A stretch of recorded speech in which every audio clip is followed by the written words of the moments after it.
Cristiano Ronaldo is the perfect footballer.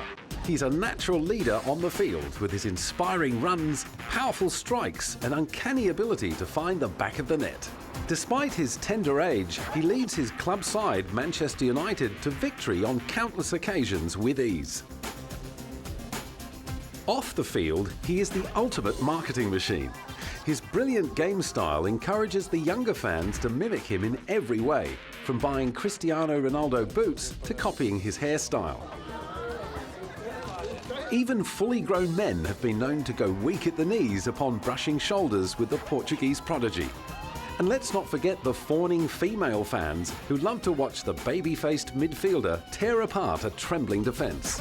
So what is it about Ronaldo that has the football world in awe?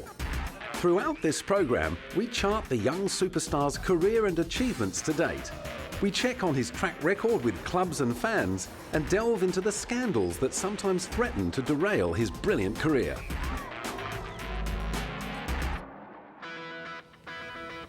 Born on February the 5th, 1985 in Madeira, Portugal, the young football prodigy started showing glimpses of his raw talent at just 3 years of age.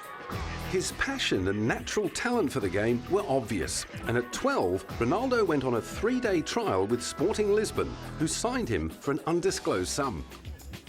At 16, Ronaldo started to blossom. His form in the UEFA Under-17 Championship drew him to the attention of the wider football world. In the summer of 2003, he caught the eye of Sir Alex Ferguson when Sporting beat Manchester United 3-1 in the inauguration of the Alvalade 21 Stadium in Lisbon. Demonstrating his ability to play on both wings, his performance in the match impressed the Manchester United players, who urged their manager to sign Ronaldo.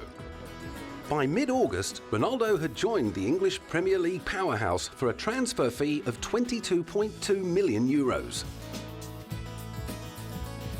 In a week that kept on improving for the boy who was named after Ronald Reagan, he made his international debut with Portugal on August the 20th, 2003 with a 1-0 win over Kazakhstan.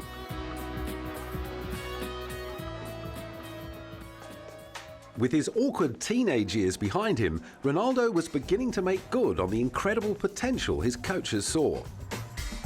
For years, his skills had only revealed themselves in the stress-free environment of the training ground.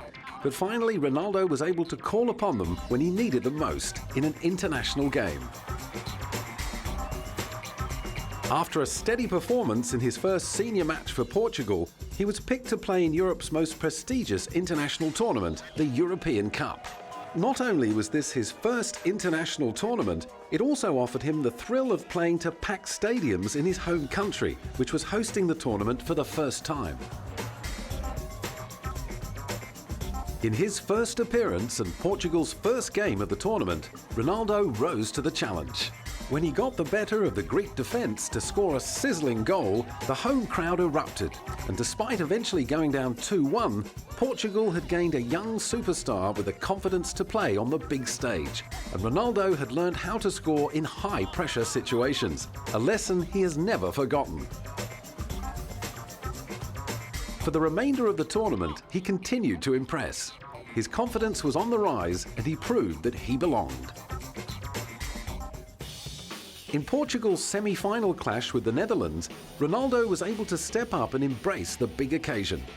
Like a seasoned veteran, he scored his second goal of Euro 04 and helped set up a 2-1 win over the highly fancied Dutch team. Despite losing the final to the lesser-favoured Greece, Ronaldo had done more than enough to silence his critics. Still only 18 years of age, his career was well and truly on track. The difficult times at Sporting Lisbon were now a distant memory, and no doubt the boys that once teased him for his accent were now chanting his name and proudly boasting about their early associations. Ronaldo's international career went from strength to strength. After representing Portugal in the 2004 Summer Olympics, he went on to score a massive 7 goals in the World Cup qualifiers, the second highest in the European zone. In 2006, he faced the biggest challenge of his international career. The FIFA World Cup brought with it huge expectations for the first-timer. Although Portugal's squad boasted many other star players, many Portuguese fans placed their hopes of World Cup success on the shoulders of the young Ronaldo. Listed alongside other young superstars like Wayne Rooney and Lucas Podolski, Cristiano was tipped to win the Gillette Best Young Player Award. With the weight of so much expectation bearing down upon him, lesser players would have cracked, but Ronaldo seemed to thrive on the stress, and in Portugal's second group match against Iran, he scored his first World Cup goal from a penalty. In the round of 16, he was injured from a high tackle by Dutchman Khalid Boulahrouz. It was the end of his game, and many believed he would miss the remainder of the tournament. However, the young prodigy proved he was tough as well as talented by returning for Portugal's quarter-final clash with England. It was clear from the outset that Ronaldo was out to impress his Manchester United teammates. He seemed focused, and despite his injury, he looked likely to tear apart the English defence at any moment. After an entertaining first half with both sides missing opportunities, the game suddenly took a turn for the worse when Wayne Rooney was sent off for stamping on Ricardo Carvalho in the 62nd minute. Although not involved in the incident, there was much speculation among the British tabloids that Ronaldo had contributed to Rooney's red card by his constant and aggressive complaints to referee Horacio Elizondo. Adding fuel to the fire, television replays showed Ronaldo winking to the Portuguese bench after Rooney's dismissal. Many English fans strongly believe that Rooney's absence from the remainder of the match was a major factor in their early elimination from the 2006 World Cup. Eager to find a scapegoat, it was Ronaldo who bore the brunt of the English fans' frustration at yet another disappointing World Cup campaign. To fan the flames, The Sun published a picture of a dartboard with Ronaldo as the bullseye, which harked back to a similar image of David Beckham that appeared in the Daily Mirror in the wake of the 1998 World Cup.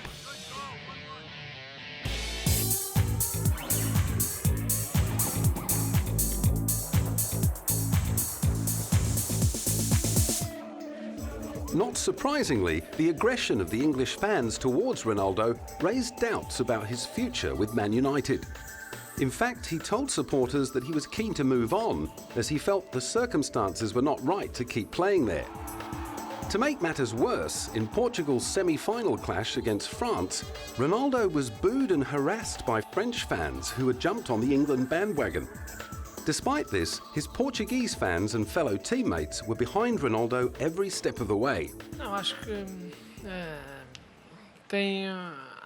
tem que haver sempre algum bode expiatório. His Portuguese teammate Ricardo spoke to the press about Ronaldo's controversial World Cup incident and commented that people always look for a scapegoat. O árbitro viu foi e porque os árbitros estão atentos a quem tem por vezes. However, he didn't believe it was right to blame the referee.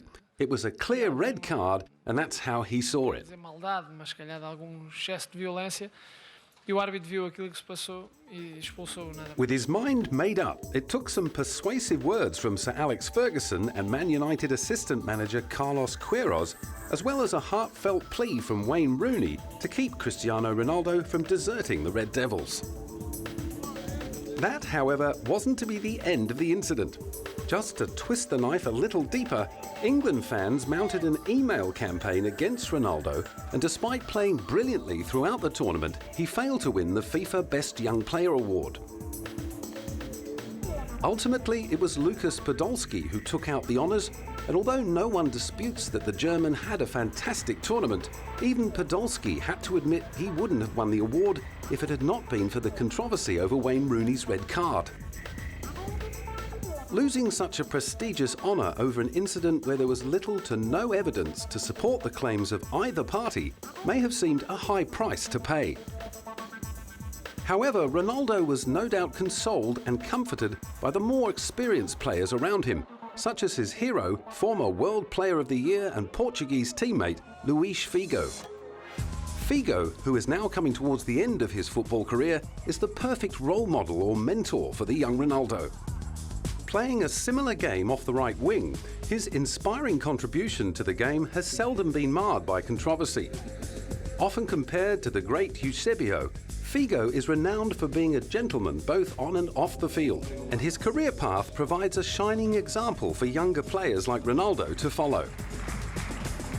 Adored by the young and the elderly alike, Figo got his break at Sporting Club de Portugal at the age of 17. At 18, he played his first game for the national side. However, unlike the freakishly talented Ronaldo, Figo didn't hit the big time until his mid-20s when he joined FC Barcelona in 1995. After a dazzling performance in Euro '96, he suddenly went from a gifted player with great potential to one of the best playmakers in the world. His time at Barcelona saw him win the respect of many fans, teammates and opposing players, with his work ethic, calm demeanour and humble nature. Whilst with Barcelona, Figo won a UEFA Cup Winners' Cup in 1996-97 and back-to-back Primera Division titles. He went on to appear 172 times for the Blaugrana, scoring a total of 30 goals. Figo's fabulous run at Camp Nou also won him the admiration of the industry's top movers and shakers. One of his biggest fans was Sir Alex Ferguson, who was allegedly tempted to bring him across to Manchester United before Euro 2000 in a swap deal with David Beckham. However, Sir Alex wasn't the only manager who had designs on Figo. Barcelona's bitter rivals Real Madrid also had their eye on him, much to the disgust of the Barcelona fans who would rather see one of their players in a pine box than playing for the opposition. In the end, it took a record transfer bid by then Real president Florentino Perez of £38.7 million to secure the services of the talented right winger. While both clubs were happy with the move, the Barcelona fans were far from overjoyed to see their number one player, the heart and soul of their club, make a pact with the devil Perez. In fact, when he returned to Camp Nou in the white strip of Real Madrid, a study by a television station found that the decibels generated by the crowd's whistles and jeers were louder than an aeroplane taking off. All these distractions failed to put Figo off his game. His ability to stay focused marked him out as a true champion, and to rub salt into Barcelona's bleeding wounds, he went on to win the European Player of the Year in 2000, and then FIFA World Player of the Year in 2001. While he was with Real Madrid, Figo won the La Liga on 2 occasions, as well as topping the UEFA Champions League in 2002. Currently playing for Inter Milan, the inspiring footballer continues to impress even in his twilight years. Although he hasn't won any international titles, Figo wore his national colours with pride and captained his side to an impressive 4th in the 2006 FIFA World Cup, his last international tournament. More recently, it could be argued that Figo's cool head and priceless experience were costly omissions in Portugal's campaign to win Euro 2008. The younger Ronaldo went into the tournament with a huge cloud over his head. The cloud had nothing to do with bad form or injury, nor had he upset anyone with questionable on-field tactics. Instead, he had become the centre of speculation about a possible transfer. The soccer world was abuzz with rumours that the young star was about to leave Manchester United and move to Real Madrid for a record transfer fee. Determined not to let all the talk interfere with his playing at the tournament, Ronaldo decided not to make any announcement until after the competition. It's all clarified. I'll say for the last time for everybody to understand. I said in the airport to your colleagues too, in 2 or 3 weeks there will be more news. For now, it's not worth talking about. Portugal went into Euro 2008 as one of the tournament favourites, thanks to Ronaldo's scorching form for Manchester United during the previous season. Comfortably winning through to the quarter-finals after losing just 1 game to Switzerland in a dead rubber, fans were quietly optimistic when Portugal squared up to international powerhouse Germany.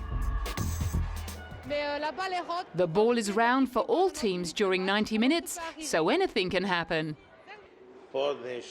People can say that Portugal are favourites, but at the moment, not for me. We are in the right path, but it now depends on what is going to happen in the second stage. If we win the next 2 matches, we will reach the final.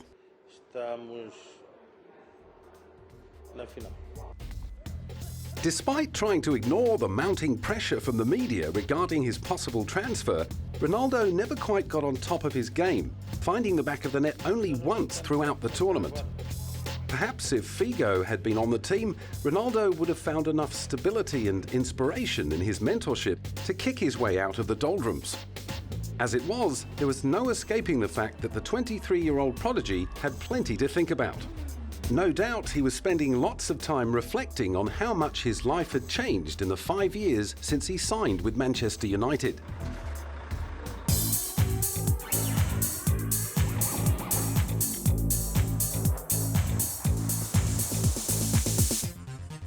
Just over halfway through 2003, an 18-year-old Cristiano Ronaldo signed a document that would inevitably propel him into the international spotlight. With one swift movement of his pen, he went from playing for one of the best teams in his home country to become a star player for one of the most celebrated club sides in the world. His transfer fee of €22 million, or approximately £12 million, is a figure normally associated with the signing of a top-flight footballer who has already established themselves on the world scene. To put the fee into context, it's interesting to note that England international Michael Owen, who'd won the Balon d'Or and been the EPL's top goalscorer, only attracted a transfer sum of £8 million on his move from Liverpool to Real Madrid. Despite the fact that Ronaldo had played well in his home league, near family and friends, he had yet to prove his worth in a foreign environment. Paying a fortune for the teenager was clearly a big gamble for Sir Alex Ferguson and his Red Devils. Not surprisingly, many Man U supporters were up in arms when they heard that their beloved club had forked out so much for an untested player. Luckily for Ronaldo, his new teammates, who were in awe of his natural talent, were fully behind the transfer. With the hype surrounding Cristiano increasing and other big clubs starting to sniff around the youngster, Sir Alex swooped and clinched the deal. Sporting Lisbon weren't the only ones who benefited financially from the costly transfer. Ronaldo himself came out of the transaction very well. His weekly pay packet increased dramatically from a respectable £220 at Sporting to £22,000 at United. In short, he was now earning in 1 week what it used to take him nearly 2 years to make. Quite a decent pay rise for someone who still couldn't legally drink alcohol in many countries. In a classic case of out with the old, in with the new, Ronaldo's signing coincided with the departure of one of Manchester United's brightest stars, and there was no hiding the fact that the management and coaching staff expected Ronaldo to plug the gaping hole in the Manchester United firmament left by David Beckham. On his arrival at Old Trafford, Ronaldo modestly requested the number 28 shirt. When he was instead handed the coveted number 7 shirt, he knew beyond any doubt that he had enormous shoes to fill. The number 7 had been worn by the likes of George Best and his direct predecessor, David Beckham. Far from being intimidated, however, Ronaldo saw the honour as fuel for motivation, despite knowing that the expectations of the doubting Manchester United fans would be difficult to live up to. David Beckham had been seen by fans as a Man U institution. For many, his departure from the club would have been greeted with as much disgust as Luis Figo's desertion of Barcelona in 2000. Beck's epic career at Old Trafford began after he was signed as a trainee on July 8, 1991. At that time, neither he nor the fans had any idea of what lay in store for the 16-year-old. A mad Manchester United supporter as a child, Beckham's dream to play alongside some of his childhood heroes came true when he came on as a substitute for André Canchelskis in 1992. The game against Brighton marked Beckham's debut as a United player. However, unlike Cristiano Ronaldo, Beckham wasn't signed straight away. He had to wait until January of 1993 to be signed as a professional Man U player. This signing led to a frustrating few years for the future England captain. He had to wait until experienced players like Paul Ince, Mark Hughes and André Canchelskis left the club before he was given a decent opportunity with the senior squad. It was during the 1995-96 season that Becks became a regular player on the team and helped them to win the Premiership and FA Cup double, scoring the winning goal in the semi-final against Chelsea and also providing the corner that fed Eric Cantona's goal in the FA Cup final. The following season saw Beckham wear the number 10 shirt, but not for long. When the king of Old Trafford, Eric Cantona, retired from football in May 1997, he was handed the coveted number 7. Like the young Ronaldo, Beckham's acquisition of the number 7 shirt was met with grumbling disapproval by many of the club's fans. Despite the rumblings, Beckham's football skills and profile continued to improve at a lightning pace. In the 1998-99 season, he was part of the United team that took out the holy trinity of the Premier League, FA Cup and Champions League, a unique feat in English football. However, it was Beckham's red card in the 1998 World Cup that stole most of the headlines for that year.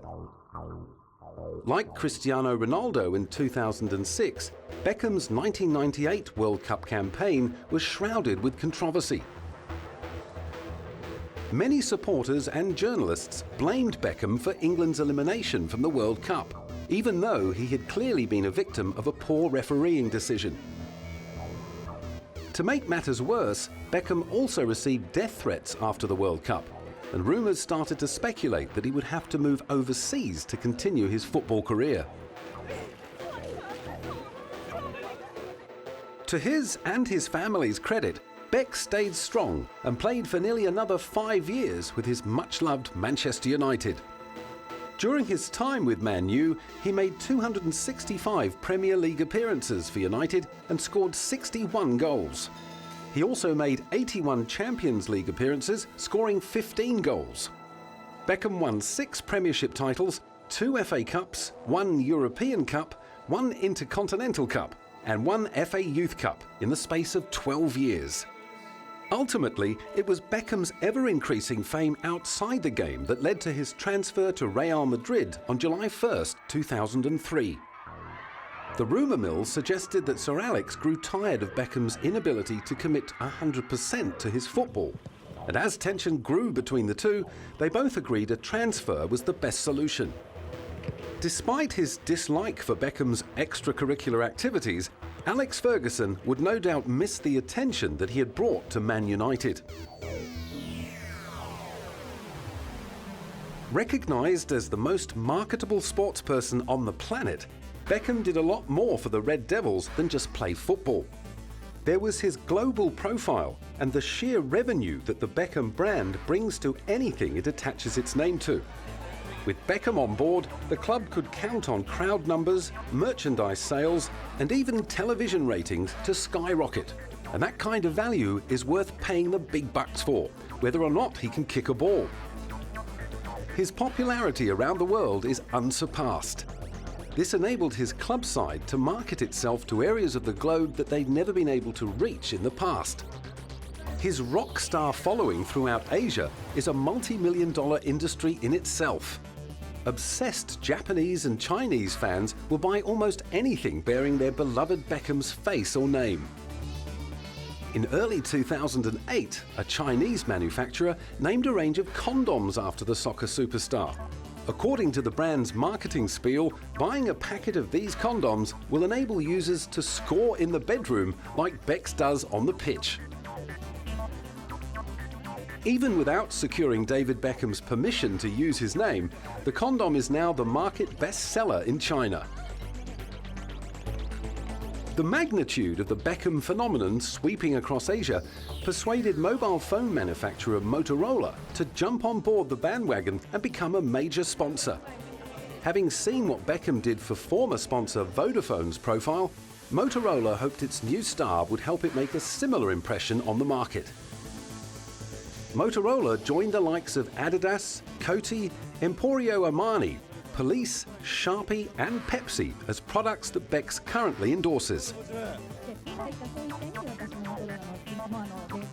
At just 18 years of age, Cristiano Ronaldo was handed the responsibility of filling the void that Beckham had left, not just on the pitch, but off the field as well. With Becks out of the picture, merchandise sales were bound to decrease. Sir Alex Ferguson's Manchester United needed to provide the fans with a new hero, and quickly, otherwise the super club would be facing a serious drop in income. Ronaldo's first job was to win the faith of the sceptical Man U fans. The pressure to come up with the goods was intense. Wearing the number worn by past greats like George Best, Eric Cantona, and more recently David Beckham, the fans' expectations of Ronaldo were higher than any first gamer could imagine. He got his first opportunity to ease the nerves and show his new teammates and fans what he could do against Bolton 2 weeks after his signing. Ronaldo wasted little time in showing off his sublime skills with a stunning 30-minute debut that saw the young Portuguese prodigy dazzle the Bolton defence and please the home crowd with a 4-0 victory. After 39 appearances and 8 brilliant goals, including the opener in the FA Cup final win over Millwall, he was named the Sir Matt Busby Player of the Year for 2003-04. The Matt Busby Award is presented to the best Manchester United player of the season, as voted for by the fans. And in his very first season of EPL football, Ronaldo had managed to win the hearts and admiration of the fans, who 12 months earlier were doubting his untried talent. Ronaldo surpassed all expectations and a star was born. Unfortunately, his second year at the club did not live up to his all-conquering first season. However, it wasn't all second-year blues for the new star. Timely late-season form saw him end the season with 9 goals in 50 appearances, a respectable return for a midfielder. In 2005-06, Ronnie again reserved his best form for the latter half of the season. However, it was during this season that he tested his ties with his new club and teammates. In true number 7 form and following in the footsteps of George, Eric and David, Ronaldo was faced with a scandal that saw many of his fans quickly turn against him. The incident with teammate Wayne Rooney in the 2006 World Cup left Ronaldo feeling alone and possibly homesick for the first time since arriving at Manchester United. His first 2 seasons had been a dream, the perfect start for a new player. The World Cup debacle ended that fairy tale and his dream quickly turned into a nightmare. Ronaldo was left with a big decision to make. Should he stay and face the fans who had been taunting and abusing him over the incident, or should he leave England and play for another club? His World Cup form had aroused the interest of many big European clubs, who saw the potential of the best young player in the world to lead their side for years to come. However, whether he was swayed by the implorings of the coaching staff, Wayne Rooney's heartfelt apology, or the mystic power of the number 7, Ronaldo opted to face his fears and play on at Old Trafford. His bravery was rewarded when, upon returning to his home ground, Manchester United fans chanted, "There's only one Ronaldo," during a 5-1 win over Fulham. In the wake of the World Cup incident, Ronaldo seemed to change up a gear and add an extra dimension to his already impressive game. Only months after returning, he received back-to-back Barclays Player of the Month honours, becoming only the third player in the Premier League history to do so, after Dennis Bergkamp in 1997 and Robbie Fowler in 1996. In that same amazingly eventful year, Ronnie scored his 50th career goal for Manchester United against local rivals Manchester City, as United claimed their first Premier League title in 4 years. United's title success was ultimately a team effort, but one player was central to almost every major victory. The title campaign began with the devastating 5-1 win over Fulham, with Ronaldo and Rooney running the show and very publicly dismissing claims that the two were at odds. Dazzling wing play was backed with regular assists and crucial goals, including 7 in 5 games over Christmas. Ronaldo had taken the next step. Not only was his brilliant season duly noted by his fans and the club, his performances on field won him the recognition of football followers all over the world. In that single year, he claimed 8 awards, including the Professional Footballers Association Player of the Year, Young Player of the Year, and Fans Player of the Year, as well as the Barclays Player of the Season. He also claimed his second Sir Matt Busby Player of the Year and made 2 All-Star teams. In response to his blistering form and the persistent transfer rumours, Manchester United management were keen to re-sign Ronaldo for a contract extension. Although it was alleged that Man U offered Ronnie an unprecedented £54 million 5-year deal, Ronaldo finally signed a 5-year £120,000 per week extension with United on April 13, making him the highest paid player in team history. After a season that had surpassed all expectations, could Ronaldo match, let alone better, such form? At 21, Ronaldo was now full of confidence. His quick speed, gravity-defying ball control and explosive strikes mesmerised, penetrated and embarrassed opposing defenders on countless occasions. The 2006-07 season was just a warm-up for Ronaldo. In 2007-08, he wanted to make a statement, not only to EPL players, but all players around the world. Ronaldo was on a mission to claim the title as the #1 footballer on the planet, and believed that he could lead Man U through yet another winning season. I'm very confident. I think the team now is more stronger, and you have a great chance to win not just the Premier League but Champions League as well. Okay? Cheers. A trip home mid-season to play at his old club seemed to spur him on even more. He was keen to impress his old teammates, and winning was on his mind. It's good for me to see some of my friends and colleagues, to return to a club where I played for many years. Clearly, it's always special. I think the game will be normal. Of course, I will play with the aim of winning, because these are the colours that I have worn for 5 years, and of course, I think the team will enter the match very well, respecting the opponent. I think Sporting has a good team, but I believe Manchester is better, and we will do our best to clinch the victory. I'm very happy to be here. I think I will be well received. I hope things go well and people from both sides can enjoy a good game. The trip down memory lane reminded Ronaldo how far he had come in such a short time, and on returning to the EPL, he played inspired football. Ronaldo scored his first hat-trick for Manchester United in a 6-0 win against Newcastle United at Old Trafford in January 2008, bringing Manchester United up to the top of the Premier League table. He scored his 23rd league goal of the season in a 2-0 win against Reading, equalling his entire total for the 2006-07 season, with still half of the 2007-08 season remaining.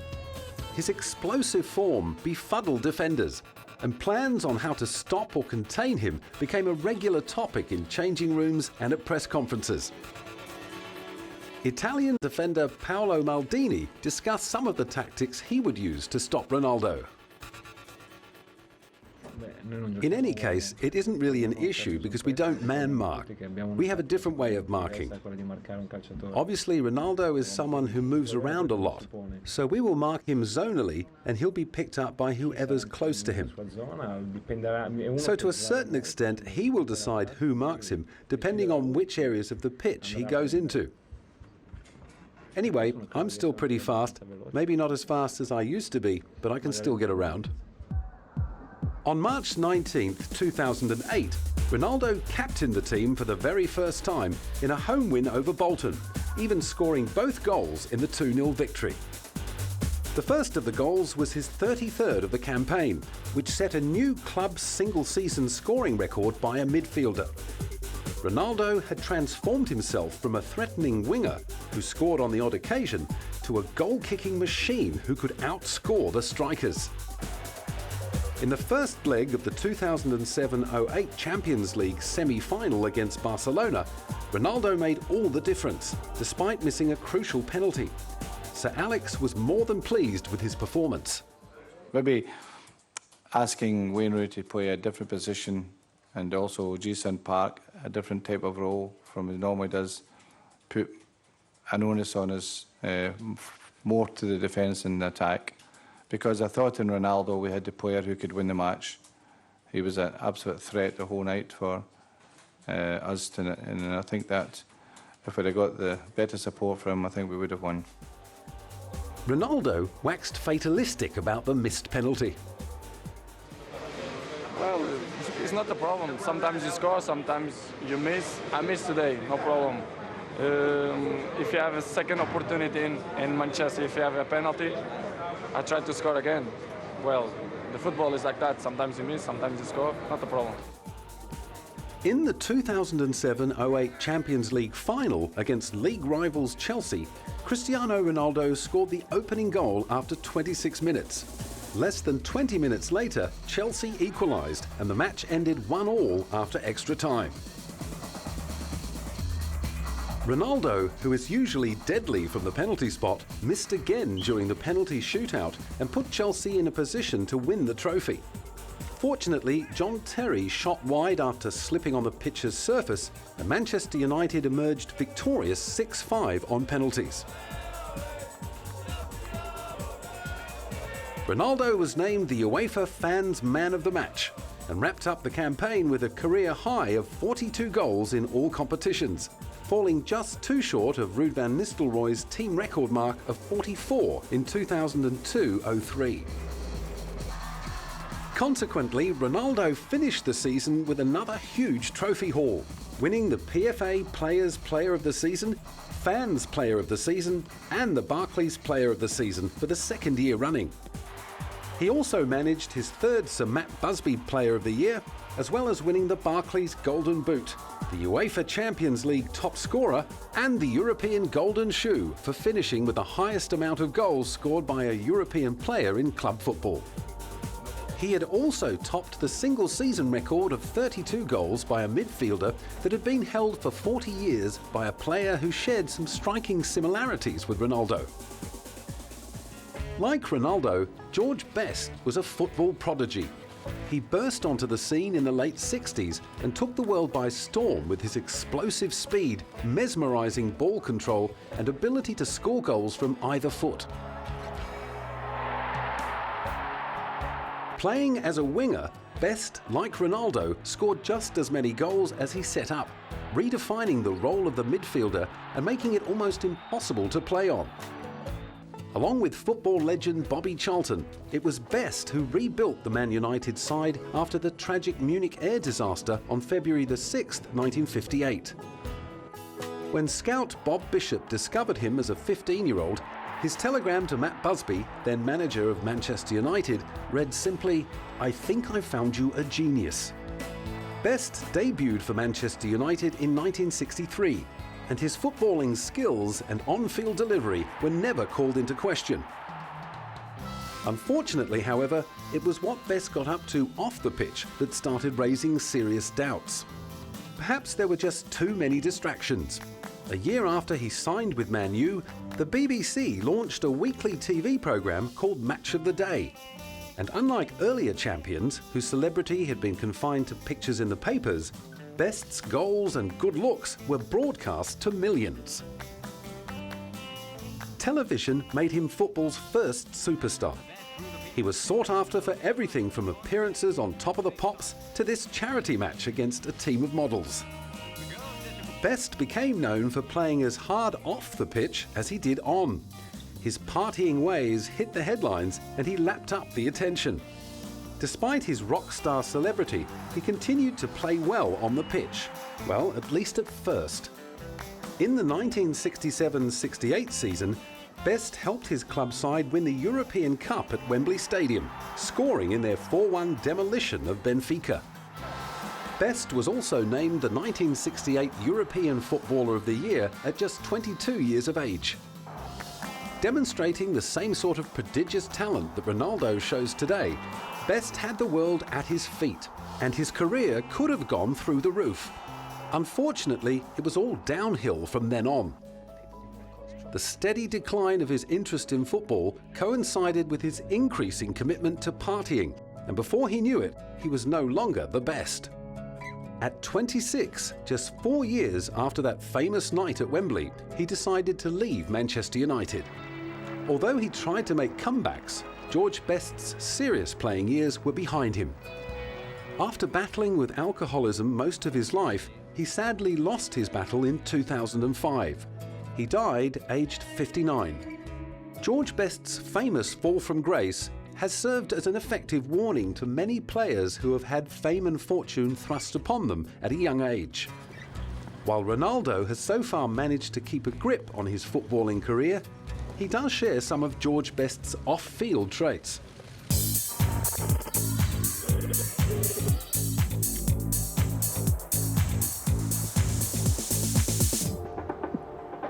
His career is still in its early stages, but already Ronaldo has been at the centre of plenty of controversy, both on and off the field. Almost before his career had begun, his signing with CD Nacional was the subject of dispute, and no doubt would have made headlines in the local newspapers. With two clubs eager to sign Ronaldo, who was only 11 at the time, the larger club, Maritimo, missed an important meeting with Ronnie's manager and consequently lost their opportunity to sign him. To this day, Maritimo must look back on their missed opportunity with a sick feeling in their stomachs. Ronaldo went on to make international headlines when he crossed boots with fellow teammate Wayne Rooney at the 2006 FIFA World Cup. This public display of disagreement created not only trouble for Ronaldo back in England, it also kick-started rumbles that the right-winger would leave Man United. Although the rumours were squashed by management and Ronaldo's return to Old Trafford, the whisperings about a potential transfer have never gone away. Most recently, the speculation has centred around a possible move to Real Madrid, following in the footsteps of former Man U number 7, David Beckham. Enormous transfer figures have been thrown around by the members of the media, who've made the reasonable assumption that Real would need to part with a record sum of cash to secure the services of the world's best attacking midfielder. Real, now in redevelopment in the wake of the Galacticos' days of the early to mid-2000s, are in desperate need of a marquee player with the skills and pulling power of a Cristiano Ronaldo, having lost 3 talented midfielders in quick succession to other clubs and retirement. Although the departure of David Beckham would have been sorely felt at the merchandise stands, it is Luis Figo and Zinedine Zidane who have left the largest holes in the Super Club's starting lineup. Zidane, who retired just before the 2006 World Cup, was winner of the FIFA World Player of the Year award on 3 occasions. He had become the heart and soul of Real Madrid, and it was his playmaking that had set up the majority of goals during his 5-year tenure with the club. If there were one player who could hope to fill the shoes of the formidable Zidane, it would surely be Cristiano Ronaldo. While Zidane believes that Real would have no trouble in coming up with the money to buy Ronaldo, He says that the decision on where he plays football will ultimately fall to Ronaldo himself. I think he's had a superb season. He won the championship and the Champions League. I think he stopped at the quarter-finals of Euro 2008 because facing him was a great German team who caused them a lot of problems.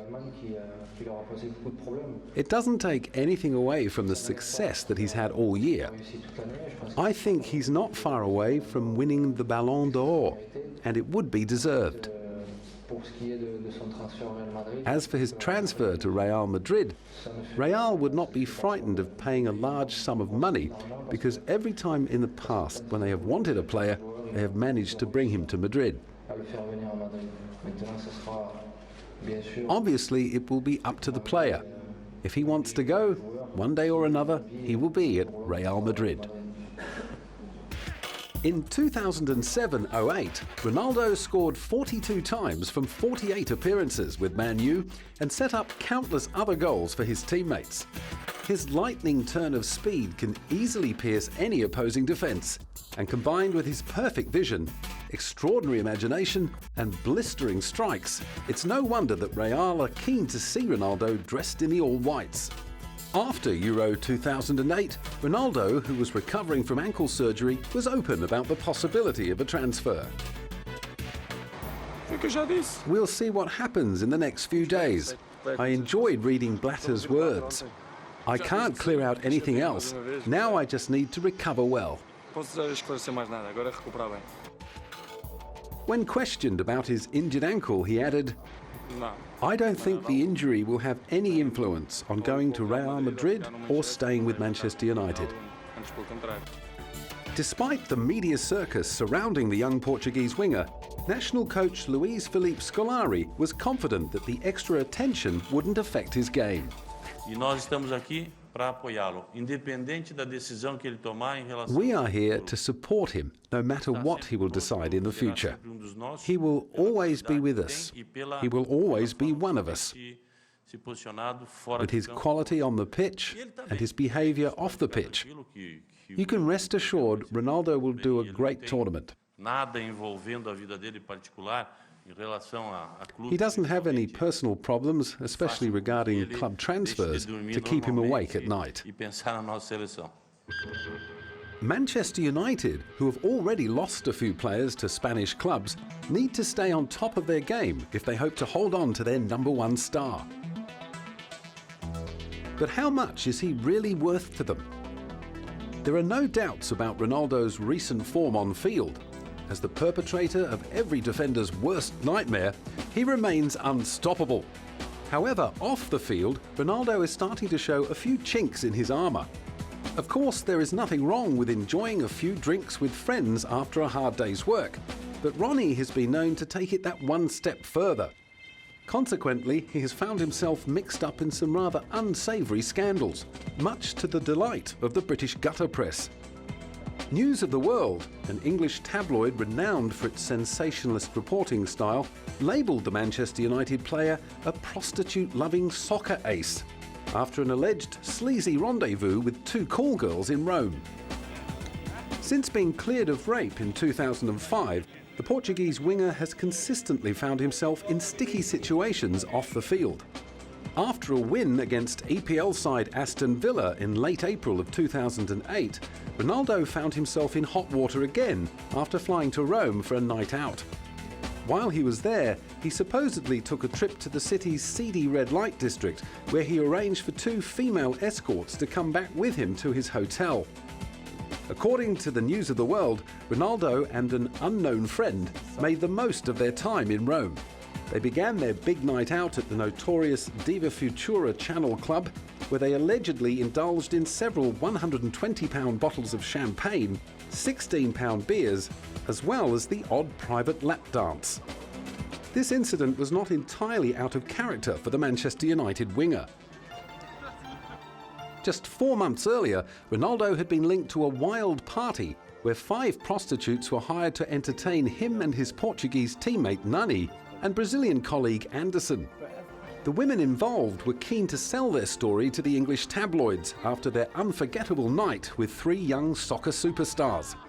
The most recent scandal was not only met with disapproval by his girlfriend, it also raised the hackles of manager Alex Ferguson, whose beloved Man U pride themselves on being a family-orientated club with morals. Not surprisingly, speculation about Ronaldo's potential transfer to Spanish super club Real Madrid gathered renewed momentum in the wake of this latest scandal. If he stays at United, Sir Alex will be keeping a firm grip on the wayward young star and setting him straight as he did with Wayne Rooney after a similar incident in late 2006. No doubt he'll be reminding Ronaldo that he needs to find a way to keep his private life private and keep his focus on his first love, football. If not, he could be destined to follow in the footsteps of other fallen greats like George Best or Diego Maradona.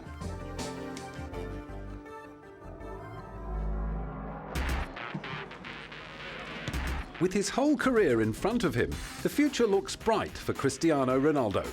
Still in his mid-20s, he is yet to reach the pinnacle of his footballing potential. There is no doubt in anyone's mind that he has the makings of a soccer legend. However, the decisions he makes now will be crucial in determining just how great a player he will ultimately become. A transfer to another club is likely, as very few players play out their whole career at the one club, and a change of scenery often injects a timely shot of adrenaline into a stagnating career.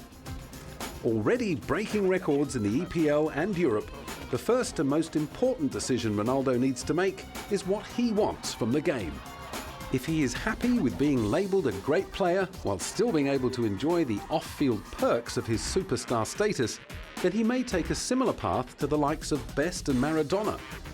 But if he truly wants to be the best, he will need to look to more positive role models for inspiration. If he follows in the footsteps of Luis Figo or Zinedine Zidane, there are no limits to what Ronaldo could achieve. In the eyes of some of the game's most knowledgeable insiders, he is already well on his way to becoming one of the greatest footballers of all time.